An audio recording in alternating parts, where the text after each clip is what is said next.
was one of the most popular personalities in the evangelical world. Tonight is your night for a miracle.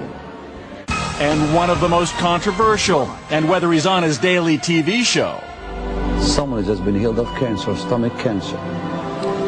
Receive the fire of the Holy Ghost. Fire on you in Jesus' mighty name. Or whether he's preaching at the live crusades that attract millions around the world, one thing is sure. Substance. Benny Hinn is never dull. Substance. The tumor fell to the platform. I mean, it fell to the platform. We saw it was something else, and it broke in pieces as it hit the stage. But I believe certain demons have come into America through this new groups of people coming in from Haiti and from all these countries, bringing their devils with them.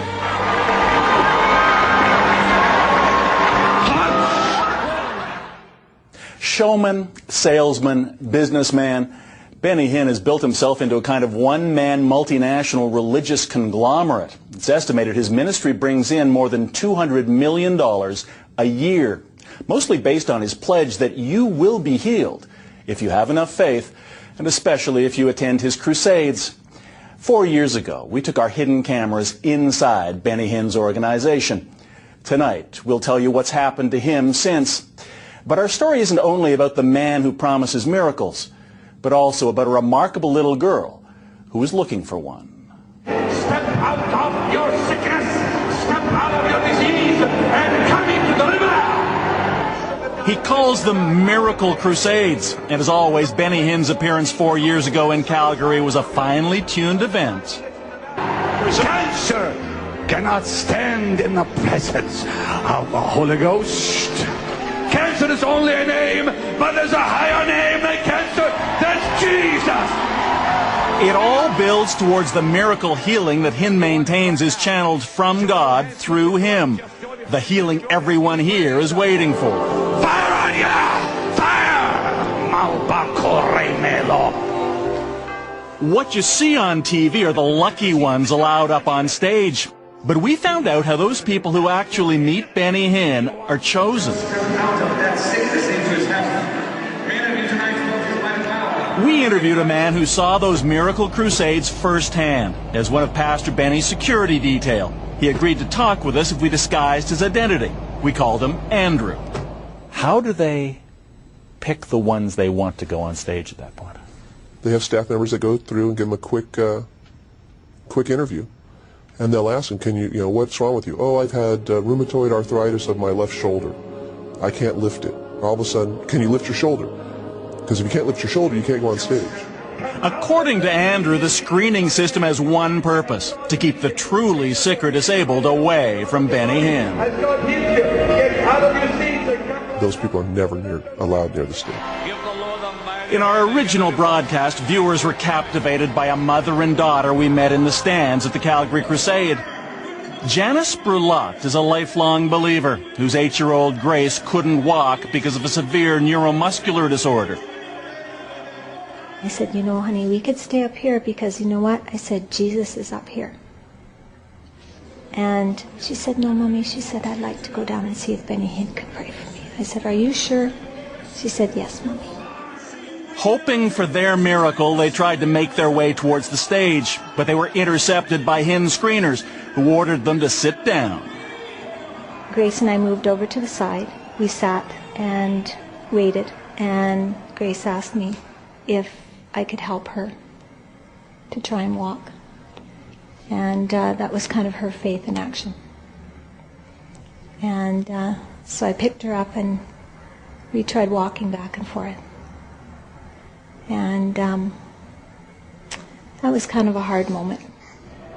We caught up with Janice and Grace as they fled from the arena, their hopes of a miracle, even a prayer from Pastor Benny, now gone. It just kept saying if she healed, and like there was such a big rush, yeah. And what can I say? She just wanted people to pray for her.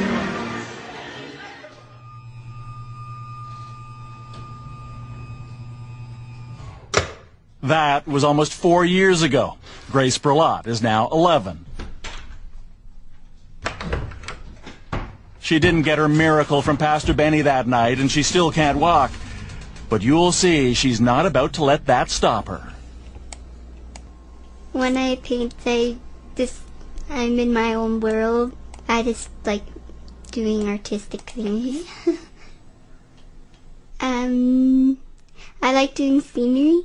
It's my favorite thing to do, because our house has lots of windows so we can see outside, so I always get ideas. She's a budding artist, but that's not all. It's no wonder friends and family call her Amazing Grace.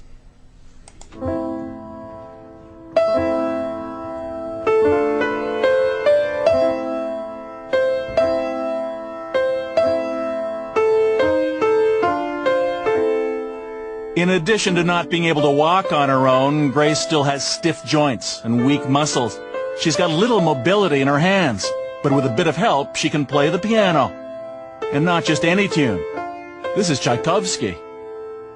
She said, "Mommy, I'd like to take piano lessons." And I said, "Oh, I don't know, hon," because I was a little bit worried that she might be disappointed, because her hands are such that they're not like our hands. Her fingers don't work like our fingers, and her arm joints are rigid, and so I just wasn't sure how it was going to work.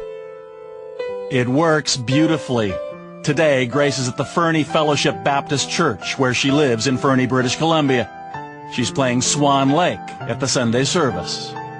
And I was sitting listening to her, and she played it so beautifully, and she put her whole, like I say, her whole body and her whole heart into it, and it just epitomized who she was.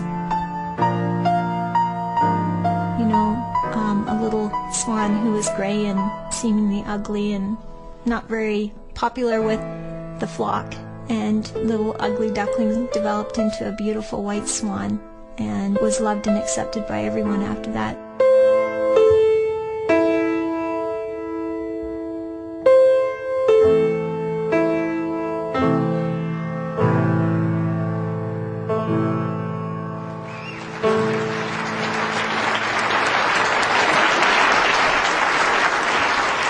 Every time she plays the piano, I stand in awe, amazed at what she can do with so little mobility. It's incredible. Jesus, light of the world, shine upon us, set us free from the truth you now bring us, shine on me. Through her piano playing, her voice, her music, she's just developed, her character's developed, and she just is flourishing. I'm so proud of her, and I believe that it was a gift from God to make up for what she is lacking in her body.